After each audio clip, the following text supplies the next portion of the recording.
Jadi untuk mengefektifkan waktu, saya langsung aja mulai ya. Kebetulan saya berkesempatan untuk membawakan terkait prospek bioteknologi di dunia kerja. Kemudian saya akan membawakan terkait sarjana bioteknologi bisa apa sih gitu kan.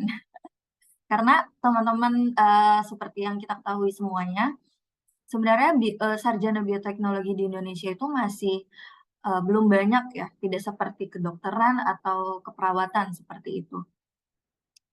Kebetulan waktu waktu di UTS itu sendiri saya juga angkatan yang keempat ya, Kalek ya, 2016. Ya, yang keempat baru Mm-mm. banget. Masih 4 angkatan gitu, masih baru sekali seperti itu. Nah, oke.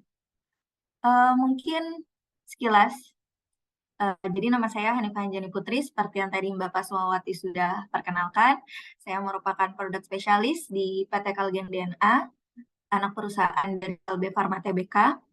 Jadi perusahaan saya saat ini yaitu manufacturer atau produsen untuk in vitro diagnostic kit. Jadi kalau misalnya seperti reagen PCR COVID, nah itu kita juga produksi seperti itu. Oke, kita akan flashback sedikit tentang perkembangan bioteknologi di Indonesia. Jadi sebenarnya bioteknologi di Indonesia itu sudah ada dari zaman dulu sih, cuman masih sistemnya yang konvensional. Tapi pada tahun 1999, ini lembaga Eijkman bekerja sama dengan PT Bio Farma, ini perusahaan BUMN, mereka mengembangkan vaksin hepatitis B. Nah, disinilah mulai berkembang pada tahun 2013 Indonesia melalui Kementerian Riset dan Teknologi juga bekerja sama dengan Jerman dalam pembuatan obat yang berbasis teknologi seperti itu ya. Kemudian pada tahun 2018 Indonesia juga menjadi Center of Excellence untuk pengembangan vaksin yang tergabung dalam OKI, Organisasi Kerjasama Islam, yang merupakan produsen vaksin di negara Islam. Kemudian pada tahun 2020, nah ini adalah sebenarnya kalau saya lihat sendiri secercah harapan ya, kayak sinar yang langsung terang benderang seperti di tahun 2020 karena eh, adanya wabah COVID-19 ini. Seperti itu teman-teman. Dan tren dunia akan obat-obatan berbasis biologi itu juga meningkat ya. Sehingga masyarakat mulai familiar nih dengan oh ada bioteknologi, oh ada PCR, oh ada BSL-2 seperti itu. Jadi sebenarnya wabah COVID ini walaupun eh, menyiksa juga ya buat kita ya kalau misalnya kita throwback di tahun 2020, tapi ternyata untuk bidang bioteknologi itu sendiri menjadi sebuah berkah ya istilahnya kayak uh, akhirnya masyarakat sudah mulai melek dengan kemajuan bioteknologi yang ada seperti itu.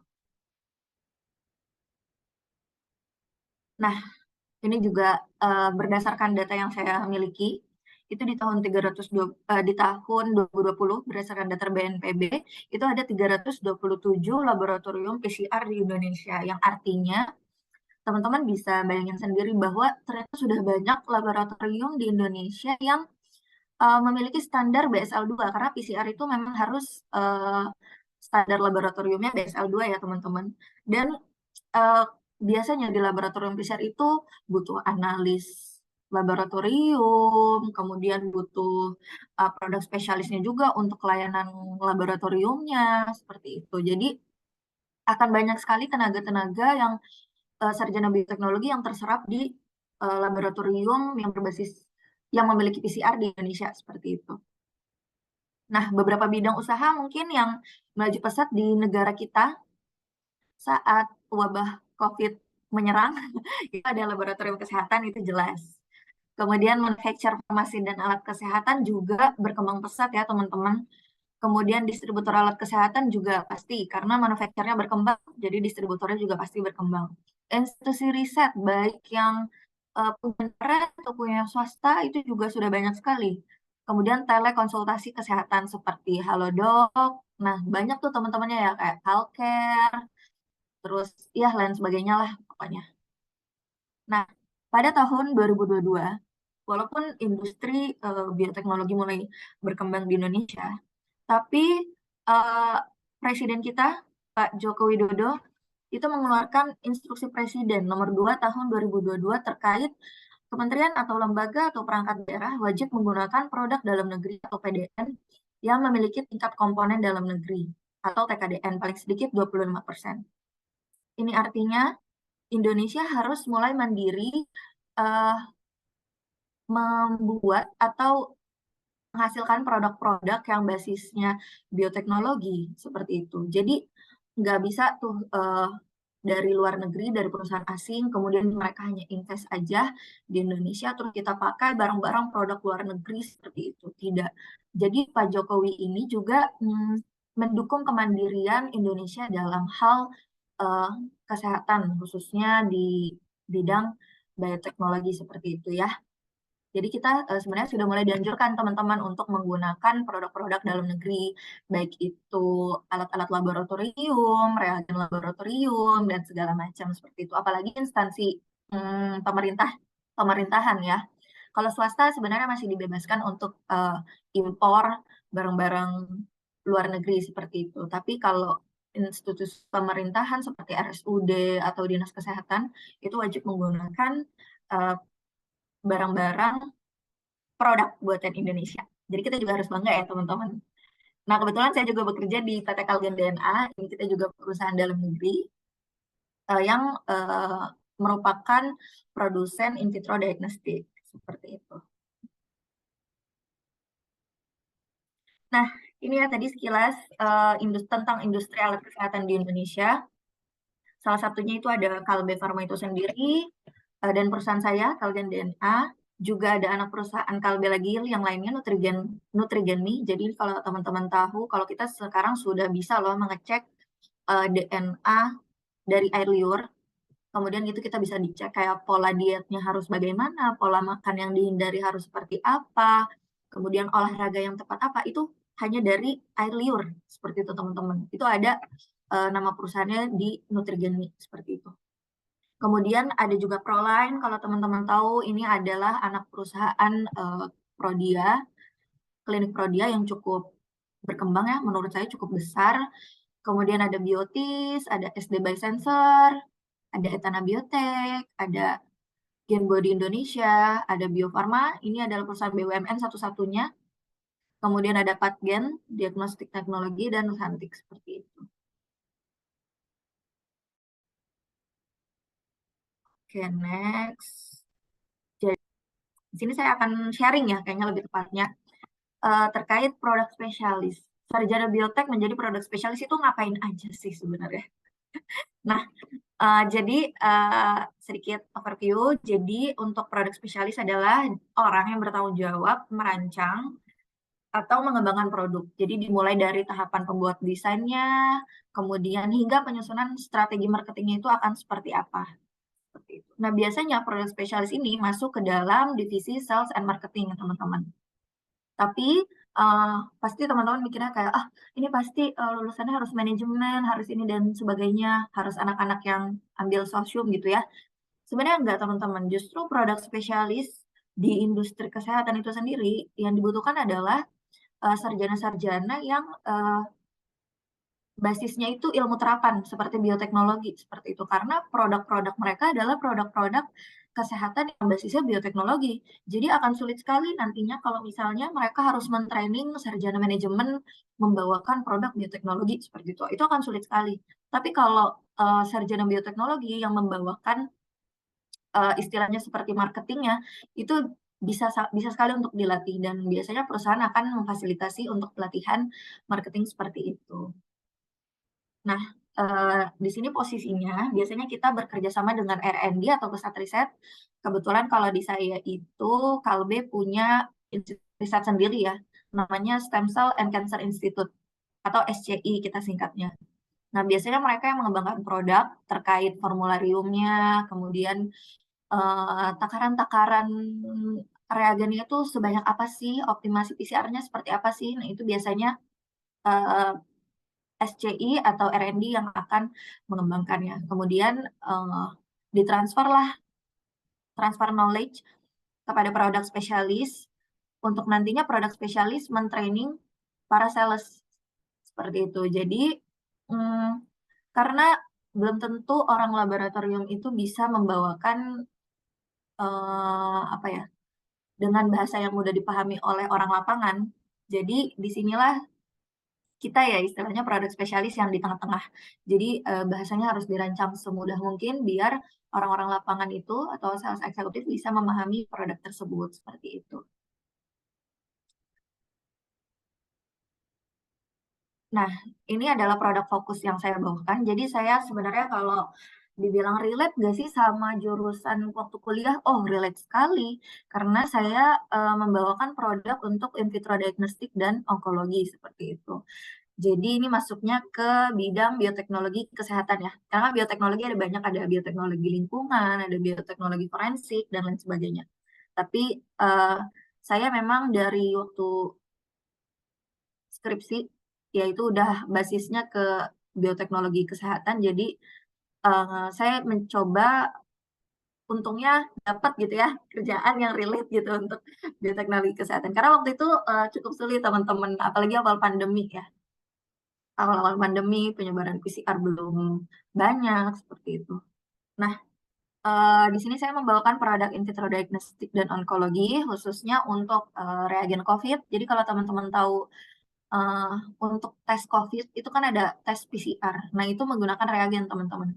Nah, perusahaan saya itu fokus di reagen-reagen PCR, tapi, deteksi gennya aja yang, beda-beda.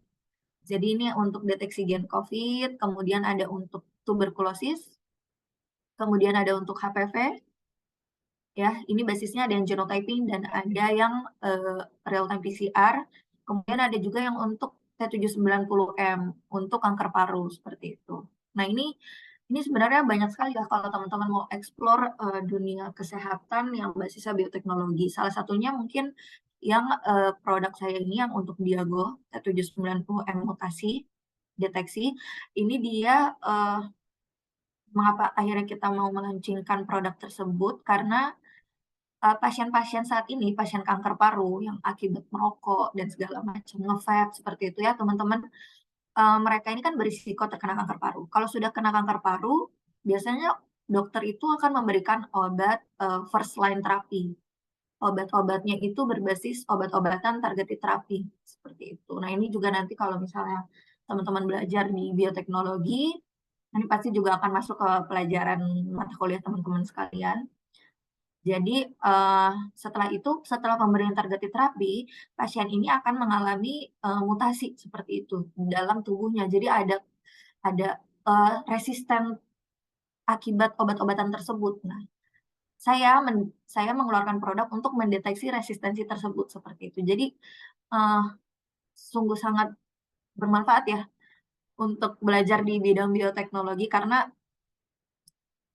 ternyata se-complicated itu gitu. Ternyata banyak celahnya sekali, kesempatan-kesempatan, yang bisa kita, manfaatkan gitu ya sebagai sarjana bioteknologi, seperti itu. Itu mungkin sekilas tentang produk fokus saya. Nah, sebenarnya tanggung jawabnya apa sih sebagai produk spesialis ini, ngapain aja sih kerjanya gitu? Kalau, saya boleh spill-spill sedikit ya, explore sebenarnya. Kalau teman-teman yang punya, mungkin ketertarikan, "Oh kayaknya nanti kerjanya mau yang di luar laboratorium aja nih," atau, "Kayaknya saya nggak betah deh kerja di satu satu ruangan aja, satu tempat aja, saya tuh pengennya pindah-pindah seperti itu," gitu. Nah, itu mungkin produk spesialis cocok untuk kalian. Nah, karena kita pertama bertanggung jawab untuk, presentasikan atau mendetailing produk-produk kita. Seperti itu. Jadi kita akan membawakan training kepada tim sales, kepada customer, kepada masyarakat awam ya. Jadi kita bisa memberikan edukasi juga kepada masyarakat awam, seperti itu. Skill yang dibutuhkan tentu penguasaan produk dan public speaking. Nah, itulah kenapa tadi saya sebutkan kalau, sarjana-sarjana yang basisnya ilmu terapan itu sangat dibutuhkan karena untuk penguasaan produk ya, untuk men-training, untuk mempresentasikan produk itu sendiri tuh nggak mudah teman-teman, untuk menjadikan bahasanya lebih sederhana dicerna oleh, masyarakat awam seperti itu, apalagi yang basisnya kesehatan yang mungkin mereka untuk PCR aja belum paham seperti itu nggak mudah. Jadi, butuh pengusahaan produk yang memang, kuat ya. Jadi sarjana biotek ini sangat dibutuhkan, seperti itu. Nah, public speaking juga tentunya teman-teman. Ya, sejujurnya saya juga masih belajar seperti itu ya untuk public speaking.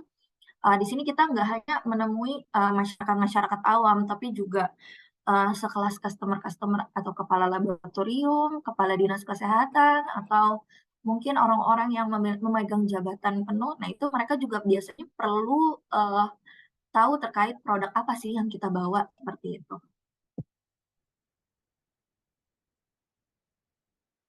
Nah, ini adalah, salah satu contohnya. Jadi saya juga waktu itu pernah bersama staf khusus Menteri Kesehatan RI, waktu di Medan bulan lalu, bulan Februari 2023. Ini saya mempresentasikan terkait produk-produk saya. Kemudian untuk selanjutnya di Bali, waktu itu juga pernah pada bulan Agustus 2022 saya bersama WHO. Ini kalau teman-teman lihat ibu-ibu yang memakai baju adat India, ini pada agenda Teknofarma Lekas, teman-teman. Jadi, Kementerian Kesehatan RI itu sedang mendorong kemandirian penggunaan produk dalam negeri itu sendiri, seperti itu. Dan saya ikut berpartisipasi karena, perusahaan saya adalah perusahaan dalam negeri yang, bergerak di bidang alat kesehatan, seperti itu. Nah, kemudian ini bersama Kepala Dinas Kesehatan Makassar dan juga Ketua Gakeslab. Ini juga sedang mempresentasikan produk. Jadi nanti kalau misalnya teman-teman yang, sukanya bertemu dengan orang banyak atau pengen membangun relasi dengan, orang-orang banyak gitu ya, mungkin produk spesialis adalah pekerjaan yang tepat untuk teman-teman semuanya. Karena banyak sekali teman-teman, banyak sekali kita mendapat relasi, kemudian mendapat pengalaman dan, pergi dari satu pulau ke pulau yang lain itu sudah biasa seperti itu, dari Medan ke Bali, ke Makassar, keliling Indonesia. Nah, mungkin teman-teman yang suka traveling dan segala macam, ini bisa menjadi, apa ya, salah satu alternatif teman-teman untuk menikmati hobi kalian plus, ilmu ilmu kuliah yang kalian telah peroleh, seperti itu. Ini saya kurang dari, 1 tahun alhamdulillah ya sudah keliling Indonesia. Ke Kalimantan sudah, tapi, kayaknya baru Kalimantan Timur. Di Balikpapan waktu itu. Itu acara Kementerian Kesehatan juga.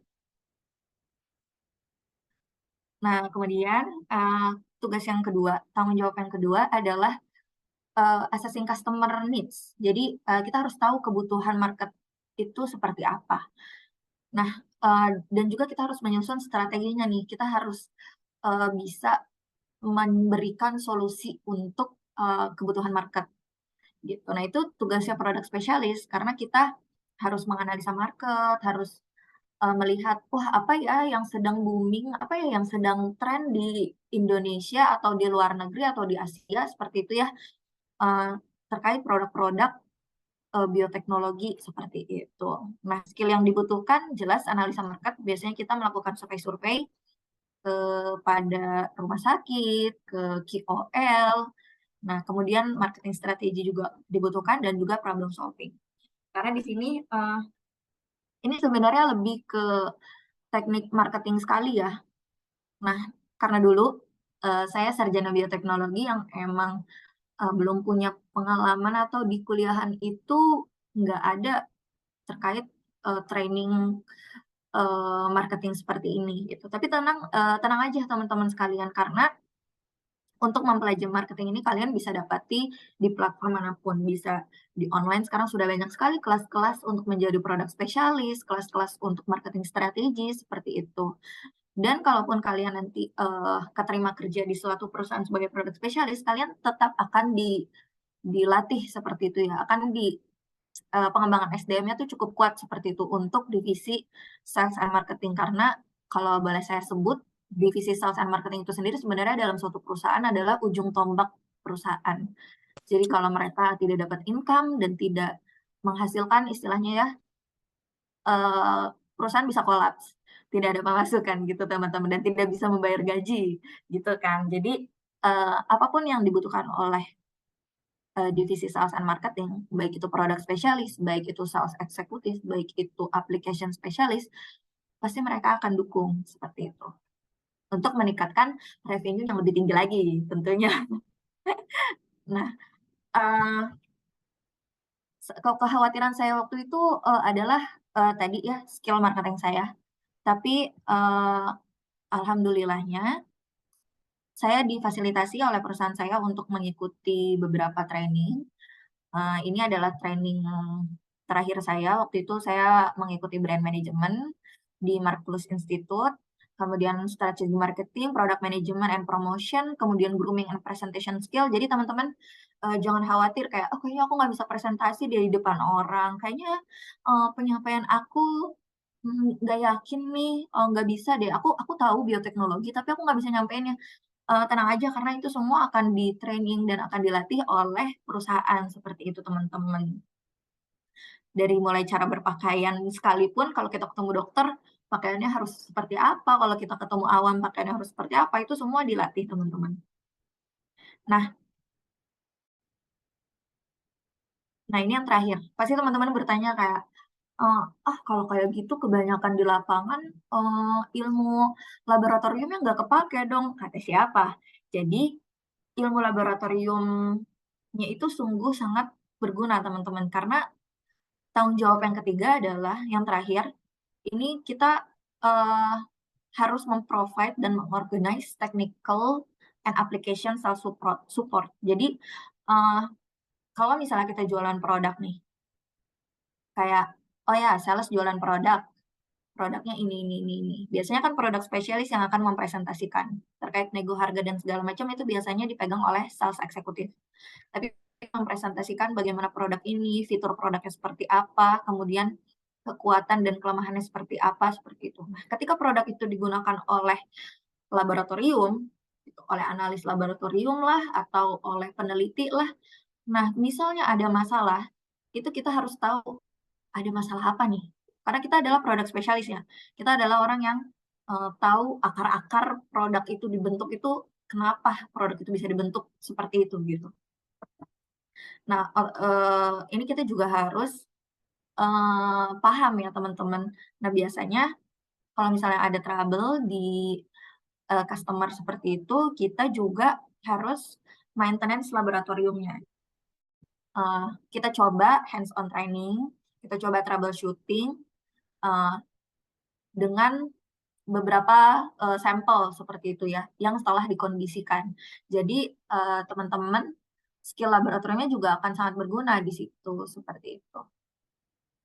Nah ya tadi skill yang dibutuhkan itu laboratorium skill dan problem solving. Nah ini problem solving yang mungkin, teman-teman harus mulai, bangun ya sejak kuliah, karena saya cukup menyesali tidak terlalu fokus kayak untuk problem solving, ya udah yang penting, aku pinter di materi, aku pinter di laboratorium skill, enggak, ternyata untuk menyelesaikan masalah itu juga perlu seperti itu. Kalau ada masalah-masalah di laboratorium, itu teman-teman harus sudah mulai berpikir, eee cermat ya, kayak, "Oh, harus kayak gimana ya? Oh, alternatifnya bisa seperti apa ya?" Yang tentunya harus berbasis, prinsip-prinsip laboratorium itu sendiri, gitu. Nah, biasanya ini kita kolaborasi sama application specialist. Untuk application specialist itu ada lagi sebenarnya, posisinya, cuman di beberapa perusahaan biasanya product specialist itu, sama sama apanya, sama tanggung jawabnya seperti application specialist gitu. Istilahnya seperti rangkap rangkap posisi lah. Gitu, teman-teman. Jadi, mungkin mungkin dari saya untuk terkait produk spesialis, pengalaman-pengalaman saya, itu aja ya. Nah, ini adalah aktivitas di laboratorium bersama tim saya.